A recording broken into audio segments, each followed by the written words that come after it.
नमस्कार साथियों, मैं हूं आपका दोस्त भानु भार्गव। आप देख रहे हैं जीके विद भानु चैनल। साथियों, आज की वीडियो हम शिक्षक टेट परीक्षा से संबंधित जो सेकंड पेपर आपका रहेगा, सेकंड पार्ट रहेगा, यानी सब्जेक्टेबल पार्ट, वह हम कवर करेंगे सामाजिक विज्ञान का। तो सामाजिक विज्ञान के जितने भी शिक्षक साथी हैं, आप सभी के लिए हम यह वीडियो लेकर के आए हैं। इसका पार्ट 1 जो कॉमन है सभी सब्जेक्ट वालों के लिए, उसका भी वीडियो आ रहा है और साथ में इसके अन्य पार्ट भी आ रहे हैं।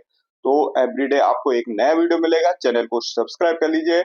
हमारे चैनल की सदस्यता भी आप ज्वाइन कर सकते हैं स्पेशल और अधिक वीडियो के लिए और सबसे पहले वीडियो प्राप्त करने के लिए।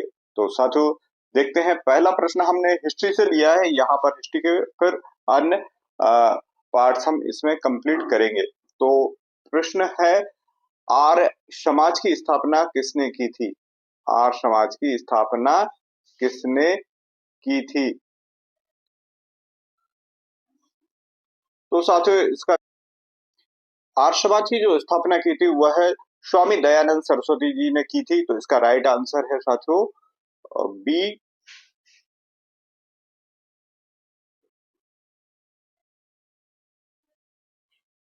तो इसका जो सही जवाब है साथियों, यहाँ पर हम देख रहे हैं बी है। अब हम अगला प्रश्न देखते हैं साथियों, जैसे कि यहाँ पर नेक्स्ट प्रश्न है, सत्यार्थ प्रकाश के लेखक कौन है? सत्यार्थ प्रकाश के लेखक कौन है? स्वामी दयानंद सरस्वती, बाल गंगाधर तिलक, महात्मा गांधी या दादा भाई नेहरू जी? सत्यार्थ प्रकाश नाम का जो पत्रिका थी, इसका जो प्रकाशन किसने किया था, यह प्रश्न पूछा गया है। तो यह भी स्वामी दयानंद सरस्वती जी की पुस्तिका थी, पत्रिका थी और इसका राइट आंसर है स्वामी दयानंद सरस्वती जी।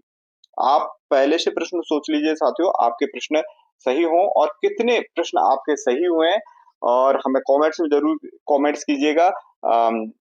यहाँ पर हम देखेंगे आपके 50 में से कितने सही प्रश्न हो रहे हैं। गदर पार्टी की स्थापना किसने की थी? लंदन में, अमेरिका में, जर्मनी ने, जापान में? तो कहाँ की थी गदर पार्टी की स्थापना? तो लंदन में। इसका जो सही जवाब है वह अमेरिका में की थी गदर पार्टी की। लाला हरदयाल ने इसके जो संस्थापक थे, लाला हरदयाल।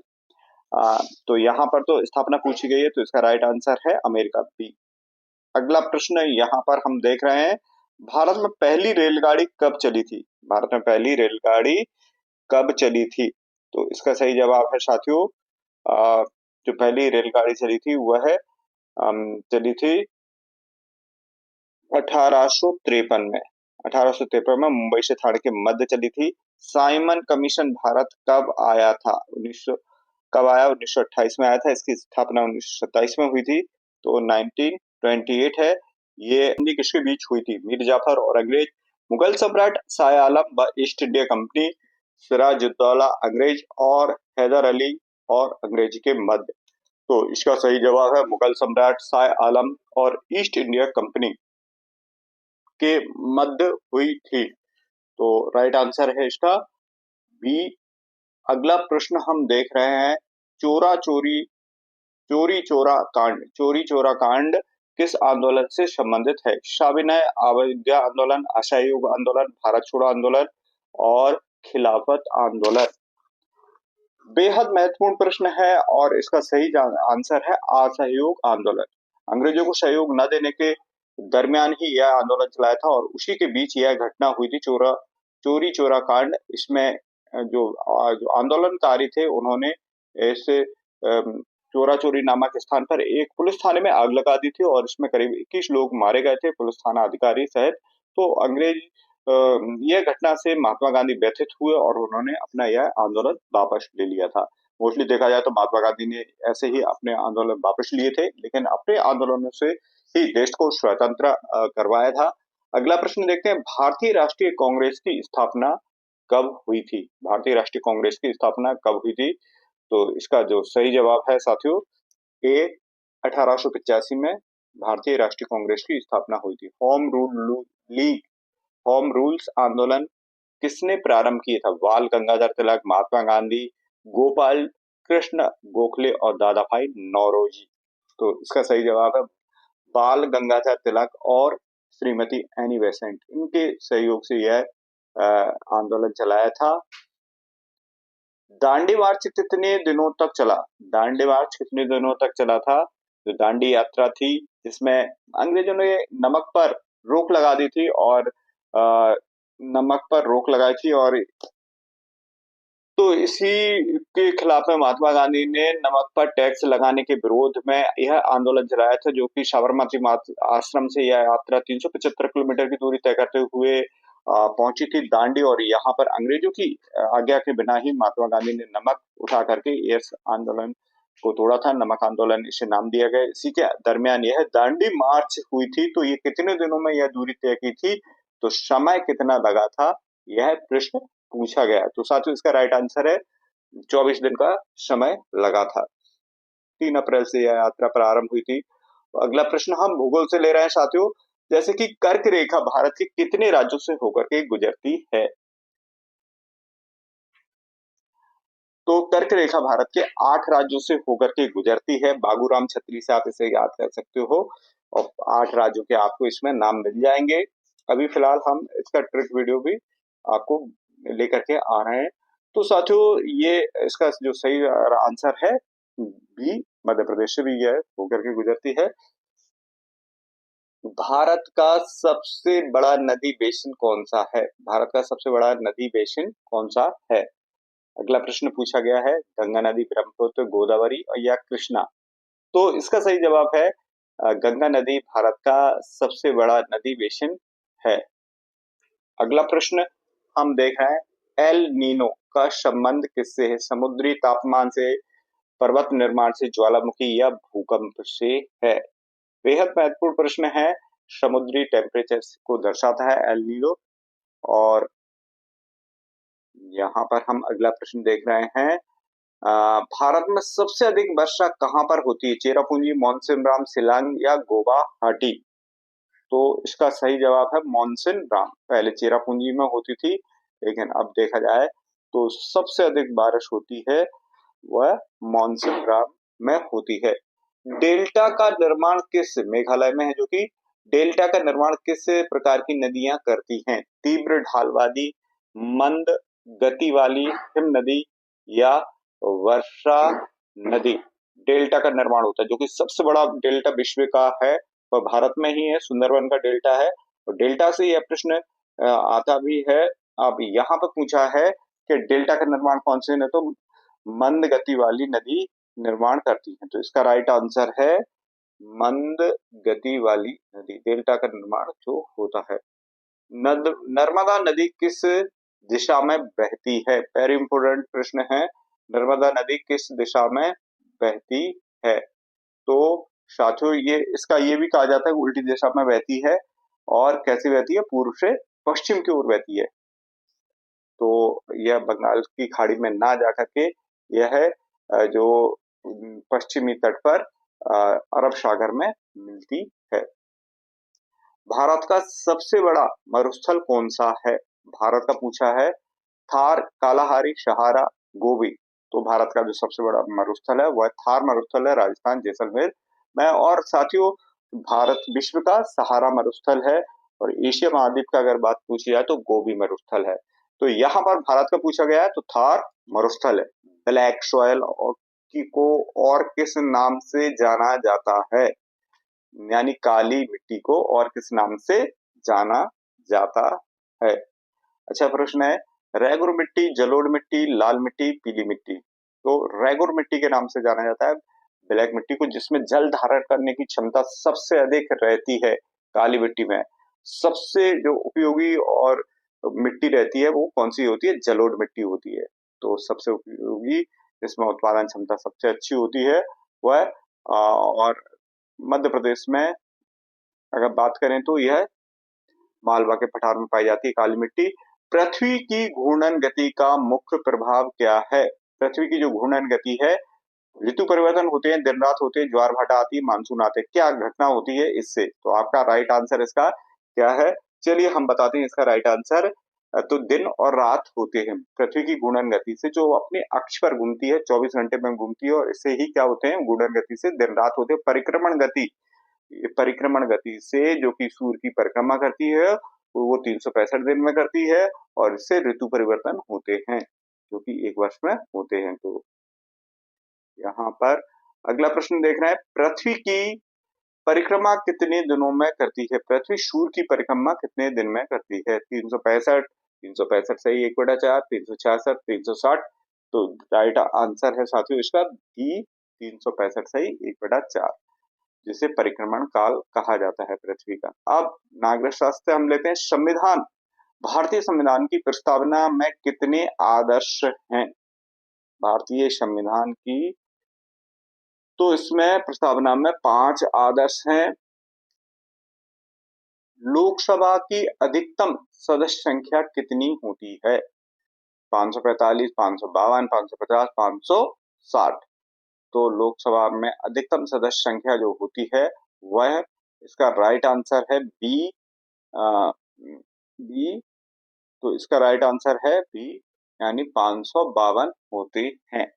अब 2 सदस्य जो रहते हैं वो एंग्लो इंडियन समुदाय से आते हैं। रियल अगर देखे जाए तो हो सकते हैं पूछिए कि लोकसभा अधिकतम सदस्यों की संख्या कितनी होती है, और रियलिस्टिक देखी जाए तो 545, इसमें 543 सदस्य विभिन्न से चुन करके आते हैं, लेकिन अधिकतम पूछिए सदस्यों की संख्या 552 दो एंग्लो इंडियन समुदाय से रहते हैं। चलिए अगला देखते हैं, जो कि राष्ट्रपति द्वारा चुने जाते हैं। राज्यसभा में सदस्यों की संख्या का कार्यकाल कितना होता है?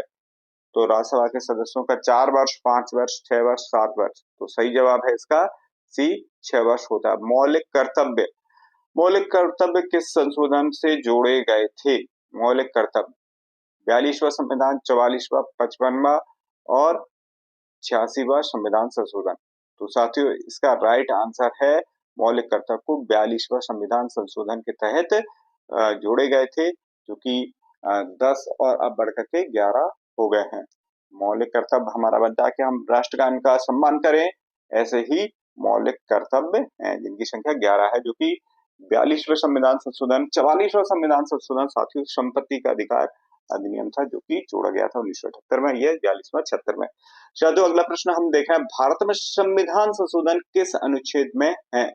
संविधान का संशोधन हो सकता है, संविधान में कई बार संशोधन हो चुके समय समय पर, तो इसका जो सही जवाब है वह 368वें आर्टिकल्स में दिया गया है, भारतीय में संविधान का संशोधन। तो इसका सही जवाब है 368 सी। अगला प्रश्न हम देख रहे हैं, न्यायिक पुनरावलोकन का अधिकार किसे है? संसद को है, राष्ट्रपति को है, न्यायपालिका को है, प्रधानमंत्री को है? यह ऑप्शन दिए हैं, इसका जो सही जवाब है साथियों सी, न्यायपालिका को। अगला प्रश्न हम देख रहे हैं, लोकसभा अध्यक्ष किसके द्वारा चुना जाता है? लोक राष्ट्रपति द्वारा, प्रधानमंत्री, लोकसभा के सदस्यों के द्वारा या राज्यसभा द्वारा चुना जाता है? तो लोकसभा का अध्यक्ष जो चुना जाता है वह लोकसभा के सदस्यों के द्वारा ही चुना जाता है, लेकिन जो पहली विधान लोकसभा की बैठक होती है उसमें से कौन जो सदस्य वरिष्ठतम रहता है वही दिन की अध्यक्षता करता है, और उसी दिन चुनाव होता है, फिर लोकसभा का सदस्य चुन लिया जाता है, वो आगामी बैठकों का आयोजन करवाता है। राष्ट्रपति आपातकाल किस अनुच्छेद के अंतर्गत लगा सकता है? 352, 356, 360, 370। वेरी इंपोर्टेंट प्रश्न है, और इसका जो सही जवाब है वह अनुच्छेद 352 के तहत राष्ट्रपति आपातकाल की घोषणा कर सकता है। और साथियों आपातकाल की घोषणा मध्य भारत में 3 बार की गई है अब तक। राष्ट्रीय आपातकाल की राज्य आपातकाल किस अनुच्छेद में है? राज्यों का आपातकाल किस अनुच्छेद में है?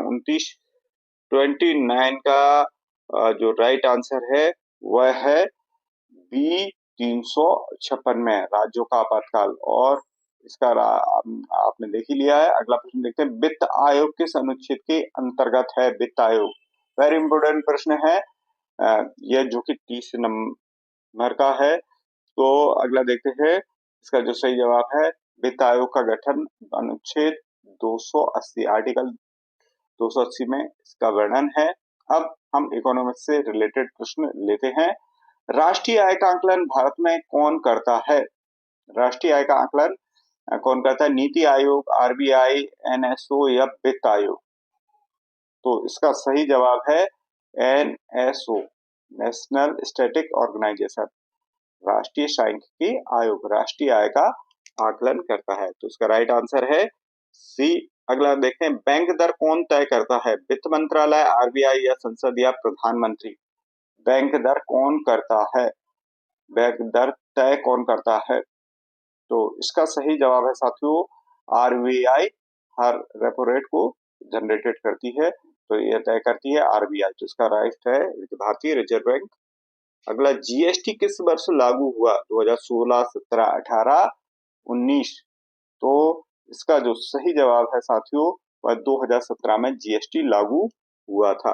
गुड्स। चलिए, मुद्रा का मुख्य कार्य क्या है? अगला प्रश्न है, मुद्रा का मुख्य कार्य क्या है? विनिमय का माध्यम, मूल्य का मापन, संचय का साधन, उपरोक्त सभी? तो इसका जो राइट आंसर है उपरोक्त सभी। यह सभी कार्य रहता है मुद्रा का मुख्य कार्य। अगला प्रश्न है, गरीबी रेखा का निर्माण कौन करता है? गरीबी रेखा का निर्माण निर्धारण कौन करता है? गरीबी रेखा का निर्धारण कौन करता है? नीति आयोग, योजना आयोग, वित्त आयोग या RBI?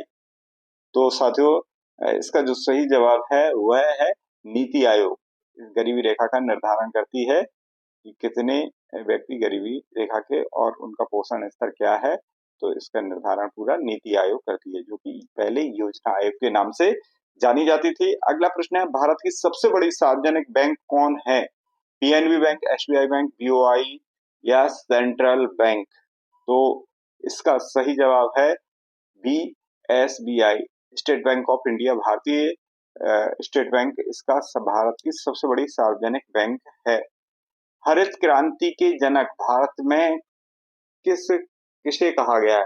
M S Swaminathan, Verma, Norman Borlaug, Rajendra Prasad? तो इसका सही जवाब है एम एस स्वामीनाथन। भारत में हरित क्रांति के जनक है। 1966 में प्रारंभ हुई थी और जिसके तहत खेती बाड़ी पर मुख्य रूप से इसमें जो सबसे अधिक फसल में हुआ था वो गेहूं की फसल को लाभ हुआ था और कई प्रजातियों की फसल का उत्पादन किया गया था। मिश्रित अर्थव्यवस्था का क्या अर्थ है? केवल निजी क्षेत्र की, केवल सरकारी क्षेत्र की, सरकारी निजी दोनों को मिलाकर या विदेशी निवेश की? तो मिश्रित अर्थव्यवस्था है, सरकारी और निजी दोनों को लिया जाता है। भारत की अगर अर्थव्यवस्था को देखा जाए तो भारत की अर्थव्यवस्था मिश्रित अर्थव्यवस्था है। अगला प्रश्न देख रहे हैं, कॉमन प्रश्न है जो कि मिश्रित प्रश्न है, इन्हें देखते हैं। सांची स्तूप किस वंश के काल में बनाया? मौर्य वंश, गुप्त काल, चोल, कुषाण?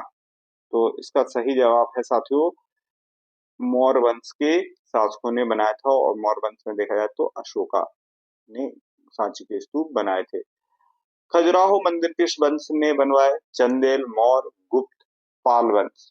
तो इसका सही जवाब है साथियों चंदेल वंश के शासकों ने खजुराहो के मंदिर बनवाए थे, जो कि वर्ल्ड हेरिटेज में सम्मिलित है छतरपुर जिले में। अमरकंटक किस नदी का उद्गम स्थल है? नर्मदा, गंगा, गोदावरी, कृष्णा? तो अमरकंटक है नर्मदा नदी का उद्गम स्थल है।